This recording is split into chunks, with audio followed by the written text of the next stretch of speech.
ৰাম মন্দিৰৰ প্ৰাণ প্ৰতিষ্ঠাৰ পিছতেই খ্ৰীষ্টিয়ান ধৰ্ম এৰি হিন্দু ধৰ্মলৈ ঘূৰি আহিল বিশ্বনাথৰ দুটাকৈ পৰিয়াল। 13 বছৰ পূৰ্বে খ্ৰীষ্টান ধৰ্ম গ্ৰহণ কৰিছিল বিহালীৰ ভৰাজুলিৰ ওৰাং গাঁৱৰ বনিল খেৰুৱাৰ আৰু দিবেন খেৰুৱাৰৰ পৰিয়ালে। একাংশ লোকৰ প্ৰলোভনত খ্ৰীষ্টান ধৰ্মলৈ ধৰ্মান্তৰিত হৈছিল পৰিয়াল দুটা। খ্ৰীষ্টান ধৰ্মৰ ৰীতি নীতিৰে বিবাহ পাশত আবদ্ধ হোৱাৰ পাছত পুনৰ হিন্দু ধৰ্মৰ ৰীতি নীতিৰে বিবাহ পাশত আবদ্ধ হ'ল দিবেন খেৰুৱাৰ আৰু সীতা খেৰুৱাৰ।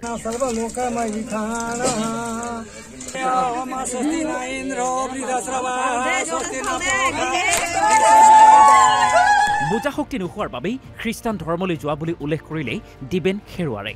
দেউতাকৰ মুখলৈ চাই পুনৰ হিন্দু ধৰ্মলৈ ঘূৰি আহিল দিবেন খেৰুৱাৰ। স্বামীৰ সৈতে আলোচনাৰ পাছতেই হিন্দু ধৰ্মলৈ আহিল দিবেন আৰু তেওঁৰ পত্নী সীতা খেৰুৱাৰ।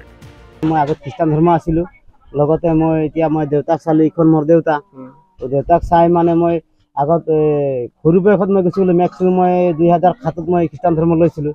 যিধৰণে মই কৰিলোঁ কামটো, মই ইমান এটা বুজিব শক্তিটো নাছিলে বা মই বুজি নোৱাৰা আছিলোঁ। যেতিয়া শক্তিটো মানে আহি গ'ল, বুজা শক্তিটো, বুজা শক্তি পালোঁ যেতিয়া মোৰ দেউতা এখন এতিয়া দেউতা যদি পূজা পাঠ কৰে তেখৰ মই যিটো দিয়ে দেউতা ভাগত এইটো মই খাব নোৱাৰোঁ। তো মোক এই কথাটো মই ভাবি মই নিজে দুখ পালোঁ। আগতে কি কাৰণে হৈছিল মানে মোৰ মাহঁতৰ ঘৰ ফালেতো হিন্দু আছিলে, পিছত ইয়াত অহাৰ পিছতো মোৰ যেতিয়া স্বামী তেওঁ খ্ৰীষ্টান ধৰ্ম লৈছিলে, পিছত আৰু যেতিয়া স্বামী খ্ৰীষ্টান ধৰ্ম লোৱাৰ পিছতো আৰু মই অহাৰ পিছতো খ্ৰীষ্টান ধৰ্ম ল'বই লাগিব। আমি দুজন কথা পাতি আৰু আমাৰ পৰিয়ালটোৰ লগত সবৰে লগত একেলগে মিলি থাকিম বুলি আমাৰ আশা আছে। অঞ্চলটোত এটা ধৰ্মৰ একাংশ লোকেই ভুৱা প্ৰচাৰৰ যোগেদি হিন্দু ধৰ্মক লক্ষ্য কৰি লোৱাৰ কথা উল্লেখ কৰে হিন্দু সমাজে। খ্ৰীষ্টান ধৰ্মলৈ যোৱাৰ 6টাকৈ পৰিয়ালৰ সৈতে আলোচনাও কৰে হিন্দু সমাজৰ সচেতন ব্যক্তিয়ে।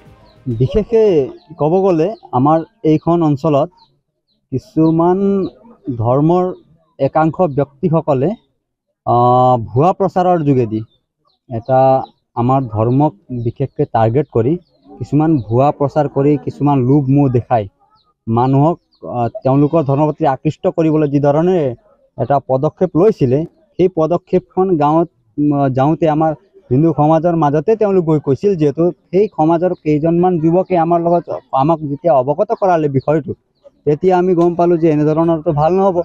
তাৰ লগে লগে আমি এই বিষয়খন আমি আগতে প্ৰশাসনকো অৱগত কৰালোঁ আৰু আমি যুৱকসকলে মিলি আলোচনাও কৰিলোঁ। সমগ্ৰ বিষয়টো প্ৰশাসনক অৱগত কৰাৰ লগতে সচেতনতা বৃদ্ধি কৰিছে স্থানীয় লোকে। বিশ্বনাথৰ পৰা ত্ৰিবেণী বৰা, NB নিউজ।